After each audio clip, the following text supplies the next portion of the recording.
Good evening from New York. This morning, al-Qaeda put out a statement officially announcing the death of Osama bin Laden. This afternoon, President Obama delivered a personal thank you to Navy SEAL Team 6, the team that killed Osama bin Laden.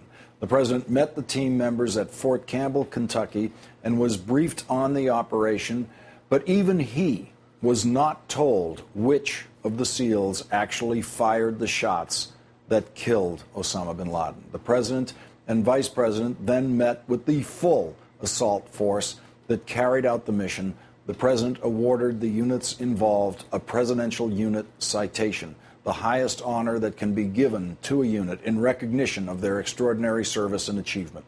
Afterward, President Obama spoke to a larger group of service members where he offered this public praise for the secret unit. Today, here at Fort Campbell, I had the privilege of meeting the extraordinary Special Ops folks. It was a chance for me to say on behalf of all Americans and people around the world, job well done. Job well done.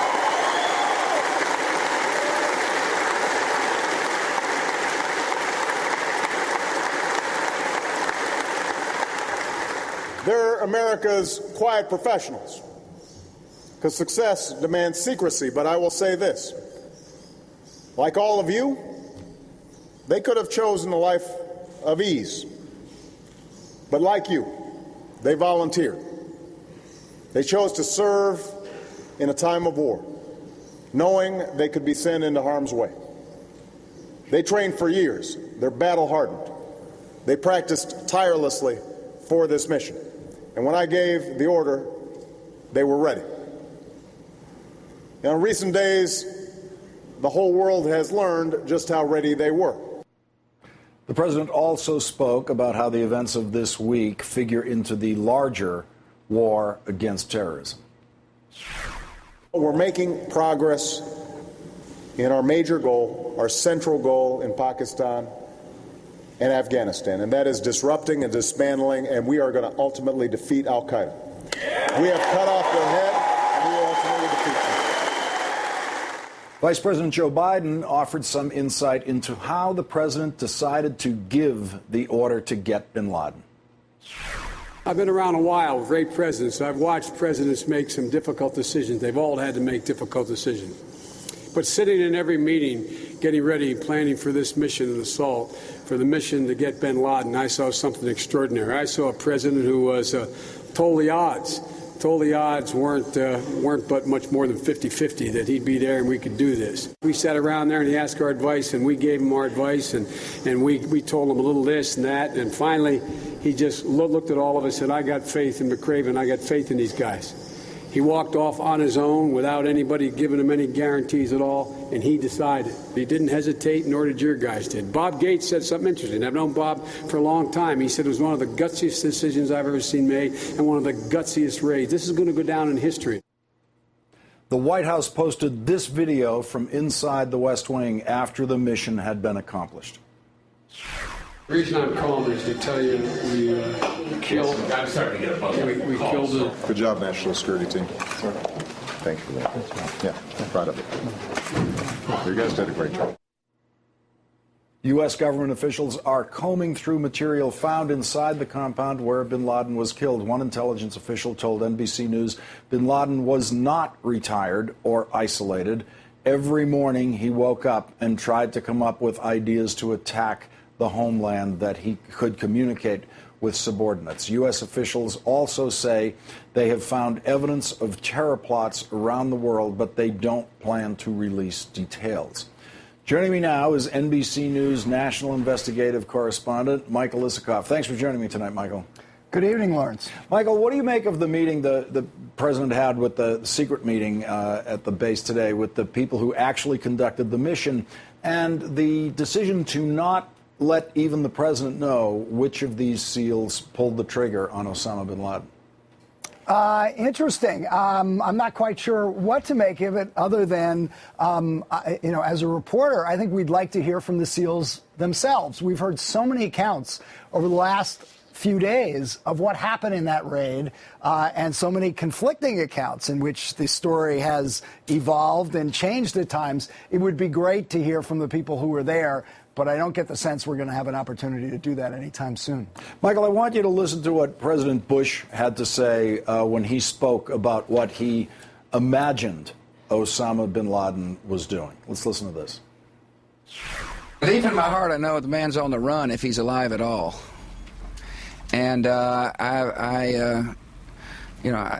knows if he's hiding in some cave or not. We hadn't heard from him in a long time. And the idea of focusing on one person is really indicates to me people don't understand the scope of the mission. Terror is bigger than one person. And he's a person who's now been marginalized. His network is his host government has been destroyed. So I don't know where he is. Nor I just don't spend that much time on him. I'll be honest with you. We hadn't heard much from him, and I wouldn't necessarily say he's at the center of any command structure.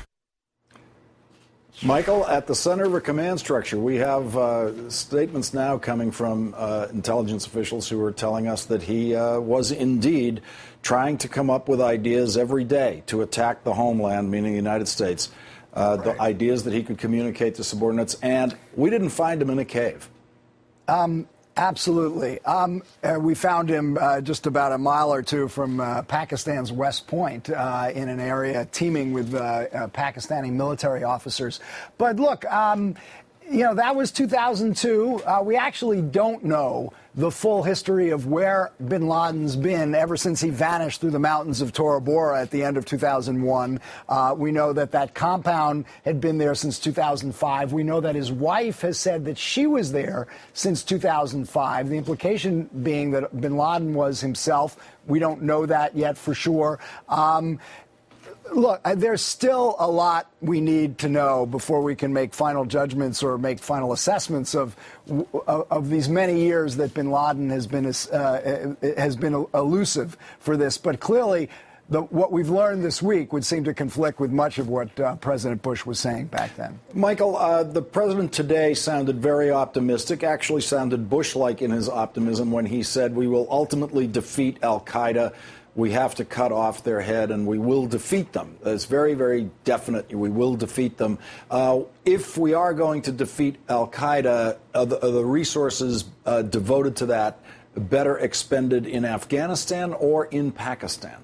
Look, that's a great question, and clearly, part of the fallout of this is going to be, does our strategy in Afghanistan continue to make sense if the head of the snake of al-Qaeda has been cut off, if al-Qaeda has been disrupted in its operations? Do we need to be making the kind of expenditure we're making in Afghanistan to prevent al-Qaeda from returning there if al-Qaeda is as weakened as we would like them to be? But al-Qaeda is...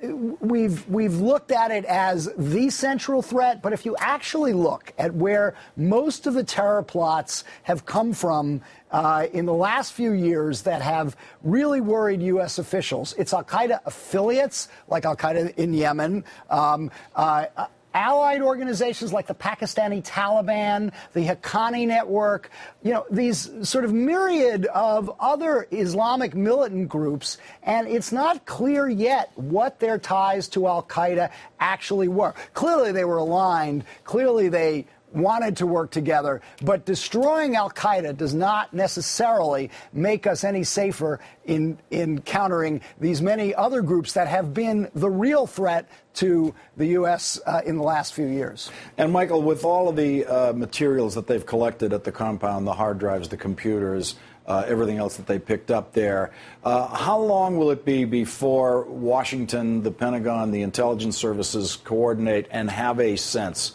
of how big an intelligence collection that was?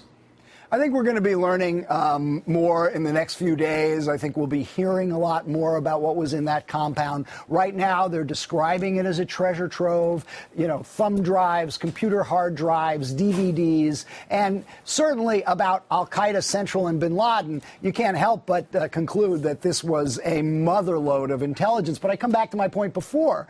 Is that really a motherlode of intelligence about what we really should be worried about, the nature of these myriad terror threats the country is facing? And that we're just going to have to wait and see. NBC's Michael Isikoff. Thanks for joining me tonight, Michael. Thank you, Lawrence.